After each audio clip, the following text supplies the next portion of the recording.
two main actresses from two adult main actresses, I should say, from the film as Life Shift. So thank you for joining us. Congratulations. Thank you for having us. Thank you for having us. That's just lovely to meet you. Well, I suppose the roles, how did it all come? I know you went through a casting procedure, of course, but kind of a bit generalisation here, how you came to the party and how it all happened and how you approached it. It's a bit of an overarching question, so start with you, Deborah. I mean, just give us the spiel of how this all came about. Well, just for the casting, you went in, we did a monologue, and did you buy into? Yeah, I really want this, because you had the scripts already. Actually, it was something that hit very close to me, because a year prior to even auditioning for the film, my uncle had passed away from ALS. Right. So it was like, I knew how what families went through, and it seemed like a great script, so I definitely want to be a part of it. So I just went in auditioned. So yeah.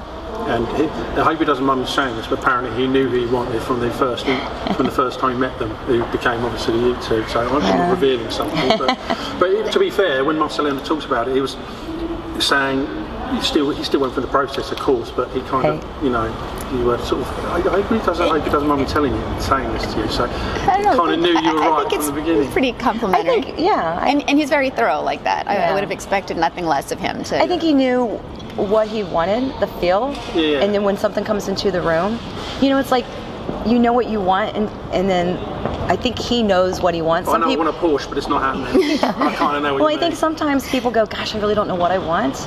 But with Marcelo, I think he knows in his head, like, I've got it. When she walks into the room, it's her. Yeah, I think there's other people that, like, I when it walks into the room, I'll know. I think Marcelo does it differently.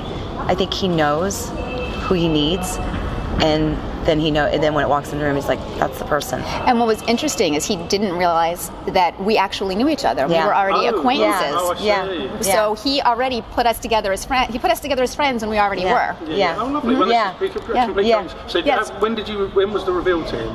We were emailed together. And then I noticed I saw her name. And then she's emailed, and she's like, is this the line? I'm like, yes, how are you? She's got more lines than me. That's okay. How dare her. I know it's really simplistic asking me about this casting process, because I know pretty much what you generally go through. But, I still have to ask you. Yeah. I guess you both got the scripts, and it was a similar process for you.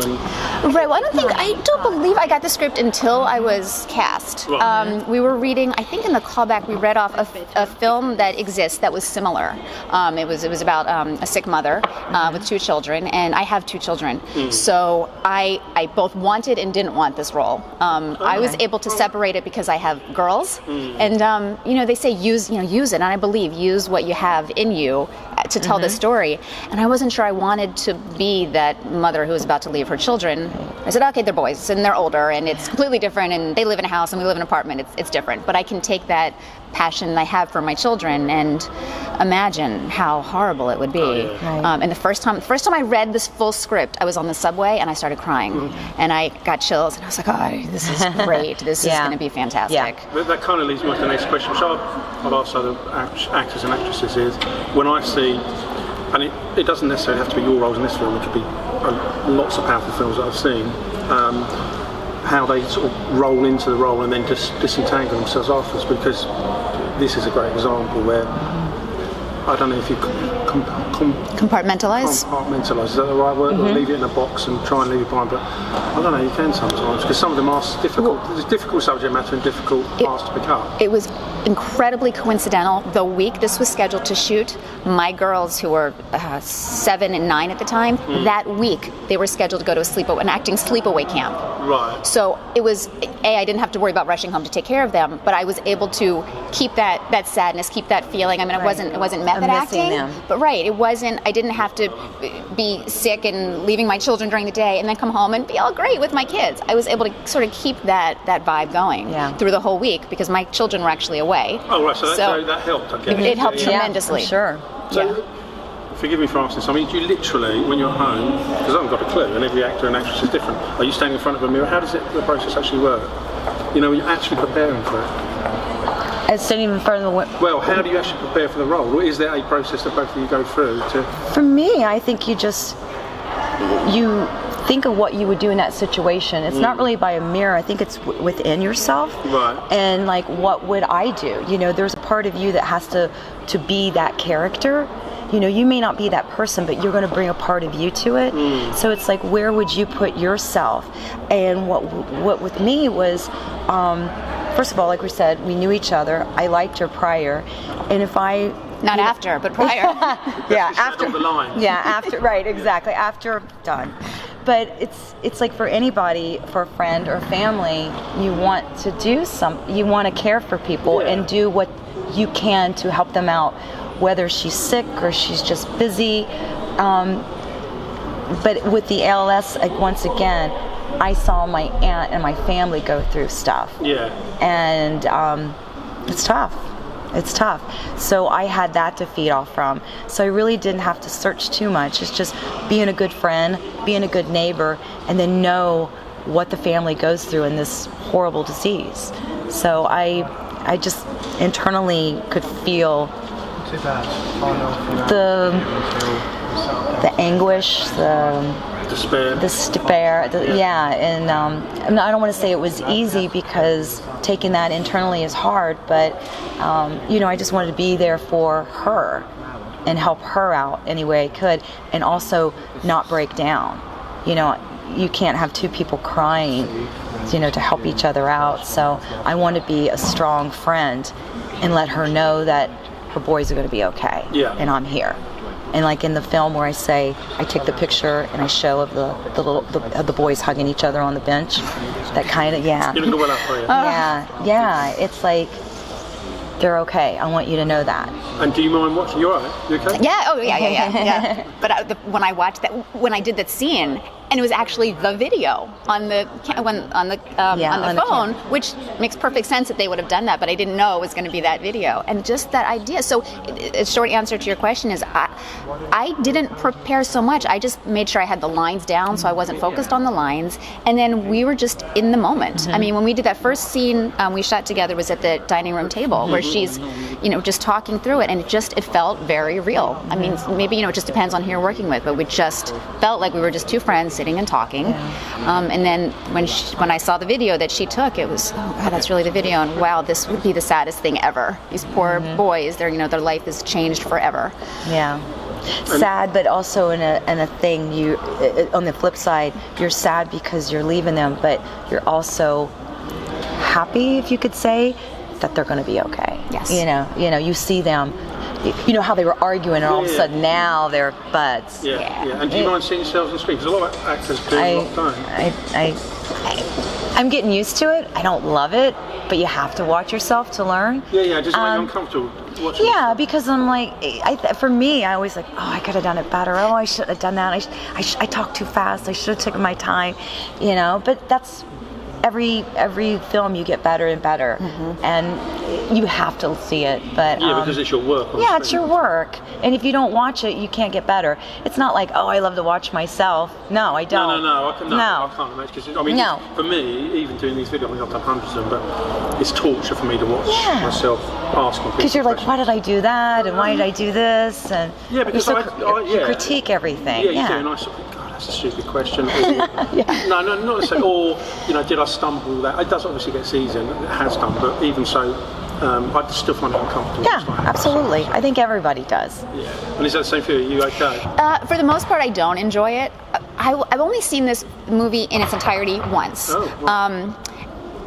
The trailer, though, I don't know what this says about me, but it wasn't like watching myself. And in no way am I saying because it was so good. I just, something about when I just saw this really sad mom, and I would get kind of emotional when I would see the trailer because it's on my website. So every time I go to my website to check something, that trailer would pop up and I'd watch it. And be like, oh, well done. That was not intentional, but www. Right.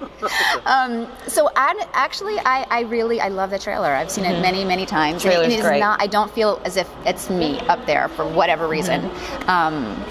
But generally, no, I do not enjoy watching myself. No. And what's next? Is there anything you're working on at the moment? I know we're all talking about this, but have you got projects that you're both involved in now? I'm thinking of writing something myself. Right.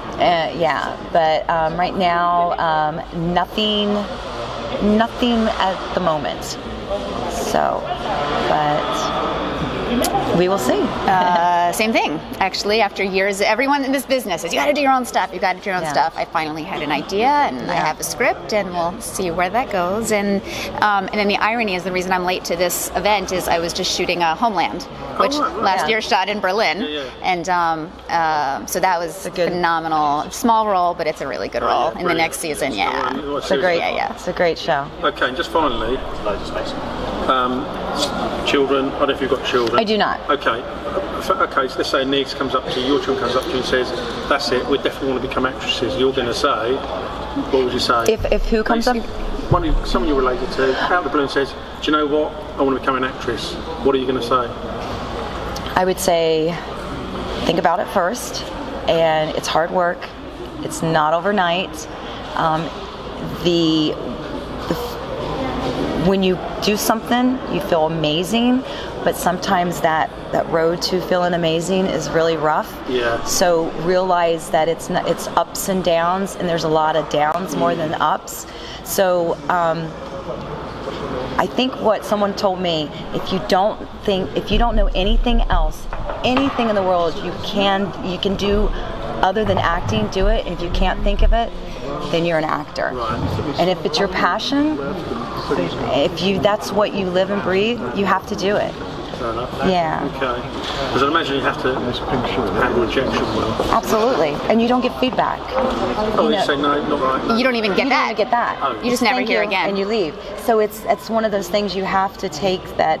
Okay, I do it for myself. You walk out, and that's it. Exactly. That's it. Next. I suppose if you've done enough of this, because you get used to knowing that that's how it's going to be, and if you can handle that. Still tough though. It's tough. It's still tough. Because when you're put on hold for something, and then you don't get it, that is a direct rejection. And you're closer, and you get an email saying I think it's close, you're released. Yeah. That's painful. When you get the callbacks and then you don't get it, and you know it's like between 4 or 5, I think it's harder to know that you were just so close. So you're the woman that didn't get the gig for the latest Star Wars film, is that what you're saying? That's it. I didn't get it. Would that be the same for you? I mean, what would you say? Well, my kids do actually. No, they do act. They do act. So, but we keep it on. This is my second career, so I came into, I think, starting older has made the rejection more tolerable. You said they go to an acting camp or something. Right. So they do, but it's very not much. But we don't push hard, either myself or them. It's my full-time job. But even then, there's going to be a lot of rejection. There's going to be a lot of different opinions. You'll get rejected for one. Well, you don't know, but for a potential reason. But then someone will hire you for the exact same reason. So you just gotta I mean, that's one thing that's actually I've kind of liked with my kids is they're learning how the world works, and it's not all about you're so great. It's maybe you want to make them tougher. Yeah. So it's a fun business, but it is unlike anything else. No. And there's no school to go to learn the business of acting. Right. How to be a working actor. Well, so you can learn how to act, but not actually how to. The show business, you get the show, but the business is you got to figure it out. That sounds tough. It is. But it's so worth it. So worth it. I've said to lots of filmmakers, actors and actresses, it's tough. Is it like a drug addiction? They all say yes. Once you get into it, you can't get the high of booking the job. Yeah. That is an addiction. I need that. And when you have an audition, you get to play. Yes. Like, look who I get to play today. If you take it that way, and then you just walk out and say, I just did exactly what I want to do that day. I wanted to act. If you go about it like, I have to get this job, I have to do that, you're going to drive yourself crazy. Because you're not always going to get the job. You're not always going to get the job. No, I don't think I could. I know I couldn't. I couldn't be any. I admire all of you, whether you're behind the camera or in front of the camera. Yeah. But I'm not thick-skinned enough to be able to do it. It gives you thicker skin. Yeah, you'll surprise. You could surprise yourself. Because you do. You become thicker. Have a thick skin. Well done. Thank you so much. Thank you. It's such a pleasure. Thank you.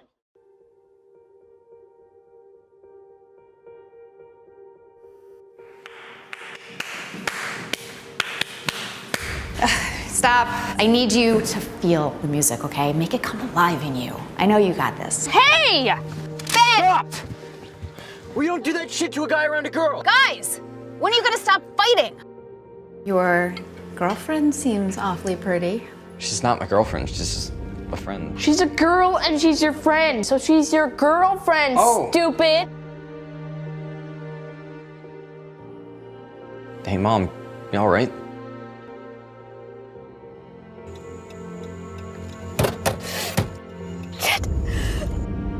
Guys, I found out I'm sick. Your mom's gonna be okay, you'll see. Exactly what I said last night.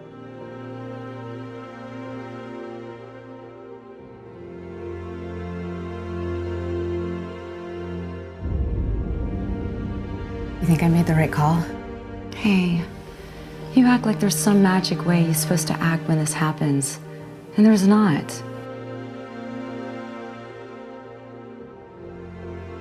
He's never gonna understand. He's just stubborn, like his father.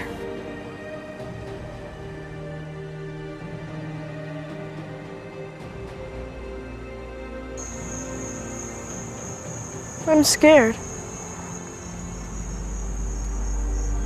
It's okay.